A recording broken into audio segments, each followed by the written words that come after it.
जहां एक और लोगों को पेट भरने लायक खाना नहीं मिल रहा है, वहां हर साल खाने की इतनी ज्यादा बर्बादी हो रही है। खाने की बर्बादी सिर्फ अमीर या बड़े देशों तक ही सीमित नहीं है, बल्कि छोटे और गरीब देशों में भी लगभग उतनी ही बर्बादी हो रही है। हालांकि शहरों की तुलना में गाँव में खाने की बर्बादी कम है। उसकी एक वजह यह भी है कि शहरों की तुलना में गाँव में पालतू जानवर ज्यादा होते हैं और खाना उनमें बढ़ जाता है।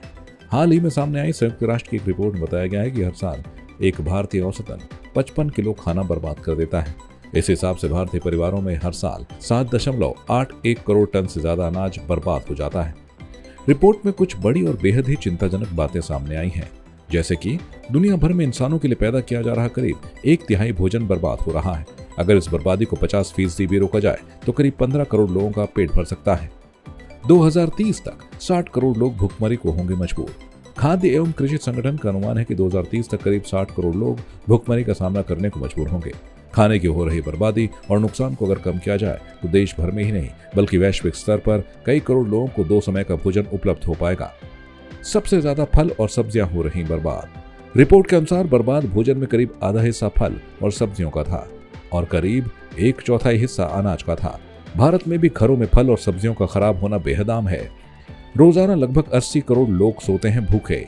खाने की बर्बादी तब है जब दुनिया भर में 78.3 करोड़ से ज्यादा लोग भूखे पेट सो जाते हैं।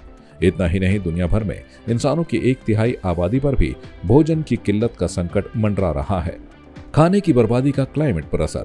जब भोजन बर्बाद होता है तो भूमि, पानी, ऊर्जा और अन्य इनपुट जो भोजन के उत्पादन, परिवहन, तैयारी, भंडारण और निपटान में उपयोग किए जाते हैं वे भी बर्बाद हो जाते हैं।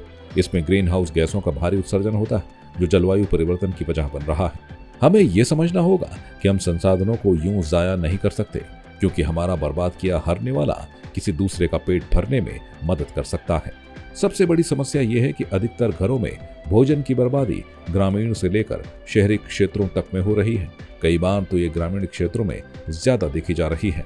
भोजन की बर्बादी की समस्या का हल क्या? खाने की बर्बादी को कम करने के लिए फूड बैंकिंग अनूठा मॉडल है, क्योंकि फूड बैंक न सिर्फ मैन्युफैक्चरर्स, किसानों, रिटेल, सेलर और फूड सर्विस सेक्टर के साथ मिलकर काम करते हैं, बल्कि वो ये भी सुनिश्चित करते हैं कि ये खाना जरूरतमंद तक पहुंचे। इतना ही नहीं, कुछ स्टडीज में ये भी सामने आया है कि अगर लोगों से खाने के कचरे को अलग से इकट्ठा करने को कहा जाता है तो उनकी आदत में सुधार आता है और वो खाने की कम बर्बादी करते हैं, क्योंकि इससे उन्हें समझ आता है कि वो जितना खरीदते या बनाते हैं उसका कितना बड़ा हिस्सा बर्बाद हो रहा है। ब्यूरो रिपोर्ट, संवाद 365। आपकी इस पर क्या राय है? हमें कमेंट कर जरूर बताएं। इसके साथ ही आप हमारे YouTube चैनल को सब्सक्राइब कीजिए। आप हमें Facebook, Instagram, Twitter और कू ऐप पर फॉलो भी कर सकते हैं। और संवाद 365 के साथ एक क्लिक में जुड़ने के लिए डाउनलोड कीजिए संवाद 365 ऐप।